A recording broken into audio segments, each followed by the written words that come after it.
Welcome. Today, we're diving into a quick and easy guide on how to unpin a group on Instagram. If you've pinned a group chat to keep it accessible but now want to unpin it, follow these simple steps. First, start by opening the Instagram app on your smartphone. Make sure you're logged into your account, as this will allow you to access all your messages seamlessly. Next, look for the messages icon at the top of the page. This icon resembles a paper airplane and is typically found in the upper right corner of your screen. Tap on it to enter your direct messages. Once you're in your messages, scroll through your conversations to find the group you want to unpin.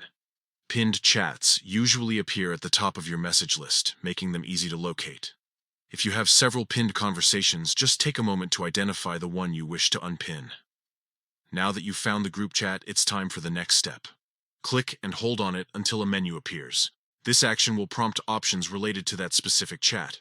Finally, select Unpin from the options that pop up. Once you do this, the group chat will be removed from the Pinned section and will return to its original position in your message list based on its most recent activity. And there you have it. Unpinning a group chat on Instagram is a straightforward process that can help you keep your messaging organized as your conversations change. Remember, you can always pin another chat if needed, allowing you to customize your messaging experience further. Thanks for watching. If you found this guide helpful, don't forget to like and subscribe for more tips on navigating Instagram effectively. Happy chatting.